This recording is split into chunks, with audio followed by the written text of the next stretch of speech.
मनोवैज्ञानिक आपको अपनी स्क्रीन पर दिख रहे हैं। जो जीन पियाजे थे वो आपके स्विट्जरलैंड के वैज्ञानिक थे जिन्होंने संज्ञानात्मक विकास का सिद्धांत यानी कोग्निटिव डेवलपमेंट थ्योरी दी थी। ये किस देश के निवासी थे और उनके अलावा इन्होंने किस सिद्धांत का प्रतिपादन किया था, ये आपके एग्जाम में एक नंबर का क्वेश्चन जरूर पूछा जाता है। तो इसलिए मैंने सभी के देश और सभी के सिद्धांत लिख दिए। दूसरे नंबर पर आपके कोलबर्ग, ये अमेरिका के थे और इन्होंने नैतिक विकास का सिद्धांत यानी मोरल डेवलपमेंट थ्योरी दी थी। उसके अलावा तीसरे पर आपके वाइगोत्स्की, ये रूस के थे और इन्होंने सामाजिक सांस्कृतिक सिद्धांत यानी सोशियो कल्चरल थ्योरी दी थी। उसके अलावा आपके नोम चोम्स्की, ये आपके अमेरिका थे जो भाषा विकास से संबंधित है और आपकी जो लैंग्वेज होती है जैसे आपका हिंदी, इंग्लिश, संस्कृत या जो भी लैंग्वेज हो उसमें आपका एक एक नंबर आपके हर लैंग्वेज में आता है नोम चोम्स्की का क्वेश्चन। तो चारों ही मनोवैज्ञानिक है, इनके देश के नाम मैंने आपको बता दिया किस देश के निवासी थे और कौन कौन सा सिद्धांत इन्होंने दिया था। ये हो गई सबसे महत्वपूर्ण बात जो इनसे संबंधित थी। अब बात करते हैं इनसे संबंधित वो इंपोर्टेंट क्वेश्चन आंसर जो आपके एग्जाम में हर बार रिपीट होते रहते हैं और बार बार ये क्वेश्चन आपको घुमा फिरा के मिलते हैं। और चलिए मैं आपका एक टेस्ट भी ले लेता हूं, देखता हूं आपको कितना स्कोर आता है। तो आज की वीडियो आप लोग एक टेस्ट के रूप में लेना और वीडियो के एंड में देखना आपने कितना स्कोर किया है और कितने नए क्वेश्चन आपको देखने को मिले हैं आज की वीडियो के थ्रू। तो चलिए देखते हैं। पहला कि according to Chomsky which statement is correct, कि चोम्स्की के अनुसार कौन सा कथन सही है। देखिए जहां भी चोम्स्की आपको मिल जाएंगे, इन्होंने कहा था कि बच्चों में भाषा सीखने की जन्मजात क्षमता होती है, ठीक है, यानी इननेट एबिलिटी होती है, बाय बर्थ एबिलिटी होती है बच्चे में भाषा सीखने की।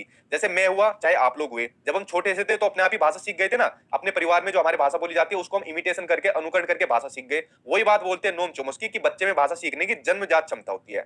दूसरे इसके अंदर महत्वपूर्ण चीज है, इन्होंने कहा कि बच्चे के अंदर एक डिवाइस होता है, इसका नाम है आपका एलएडी, कभी कभी इसकी फुल फॉर्म पूछ ली जाती है। इसका नाम है आपका लैंग्वेज एक्विजिशन डिवाइस, कि बच्चे के दिमाग में डिवाइस होता है, इसकी हेल्प से बच्चा किसी भी भाषा को सीख लेता है। ये नोम चोम्स्की के बारे में जरूरी बातें हुई जो आपके एग्जाम में पूछी जाती है। अगला क्वेश्चन देखते हैं। अगला क्वेश्चन आपको दिया हुआ है, देखिए इसके ऊपर तो वेरी वेरी इंपोर्टेंट लगा लेना, यहां से एक नंबर आपका पक्का आएगा, ठीक है। देखिए पियाजे के अनुसार निम्नलिखित में से कौन सी अवस्था में बच्चा अमूर्त संकल्पनाओं यानी जो एब्स्ट्रैक्ट आपकी कंसेप्ट होते हैं उनके विषय में तार्किक चिंतन करना स्टार्ट कर देता है, यानी कि लॉजिकल थिंकिंग स्टार्ट करना कर देता है। देखिए जीन पियाजे का मैंने आपको बता दिया, संज्ञानात्मक विकास का सिद्धांत दिया था, इसमें इन्होंने विकास की 4 अवस्थाएं बताई थी।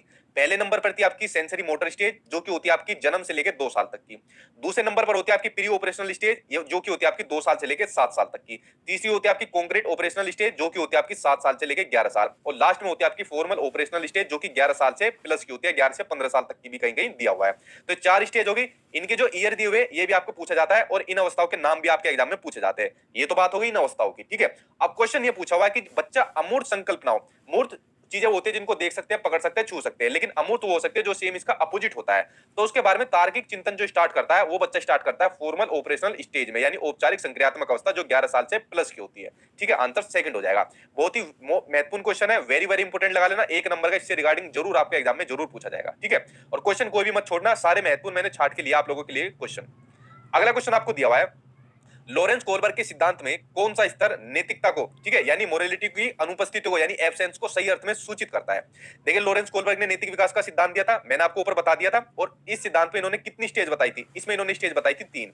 जीन पियाजे ने 4 स्टेज बताई थी, इन्होंने 3 स्टेज बताई थी। इनकी भी 3 स्टेज की 2-2 स्टेज थी, ठीक है, लेकिन आप लोग 3 याद करिए। तो 3 स्टेज में चाहे तो आप इसको लिख सकते हो। पहली स्टेज थी आपकी प्री कन्वेंशनल स्टेज, मैं शॉर्ट में लिख देता हूं ताकि आपको चीजें याद हो जाए। प्री कन्वेंशनल स्टेज ये होती है आपकी पहली स्टेज जो कि होती है आपकी 4 साल से लेके 10 साल तक की। दूसरी होती है आपकी कन्वेंशनल स्टेज, ठीक है, ये होती है आपकी कन्वेंशनल स्टेज। और बहुत ही महत्वपूर्ण चीज है जो मैं अभी आपको बता रहा हूं, आपके पेपर में यही से पूछा जाता है क्वेश्चन, ठीक है। ये होती है आपकी 10 साल से लेकर 13 साल तक की। और तीसरी होती है आपकी पोस्ट कन्वेंशनल स्टेज, ये होती है आपकी तीसरी अवस्था पोस्ट कन्वेंशनल स्टेज जो कि आपकी 13 साल से प्लस की होती है। अब इसमें बात कर रहा है कि कौन सा स्तर यानी कौन सी स्टेज नैतिकता की अनुपस्थिति को सही अर्थ में सूचित नहीं करता है, यानी किस स्टेज में अनुपस्थिति रहती है नैतिकता की। देखिए जो आंसर है इसका सही हुआ आंसर पहला, स्तर 1। देखो 4 साल से स्टेज आपकी शुरू हो रही है, इसका मतलब जन्म से लेकर 4 साल तक के बच्चे के अंदर आपके नैतिकता होती नहीं है। बच्चों को पता ही नहीं है नैतिकता होती क्या है। बच्चा देखना अपनी मम्मी को भी मारता है, पापा को भी मारता है, घर में जो दादा है उसको भी मारना शुरू कर देता है, उसे पता थोड़ी कि बड़ों को मारना चाहिए। तो नैतिकता आपके 4 साल तक के बच्चे में नहीं होती, तो आपका लेवल 1 हो जाएगा, स्तर पहला से हो जाएगा। और इन 3 स्टेज को मैंने आपको बताई दिया है, ये आपकी तीनों स्टेज दी हुई है, ठीक है। चलिए अब देखिए इनके ऊपर मैंने डिटेल में वीडियो बनाई हुई है, आप लोग चाहे तो डिटेल में देख सकते हो, लेकिन आज की वीडियो भी उतनी महत्वपूर्ण है जितनी वो वीडियो डिटेल में डाली हुई है।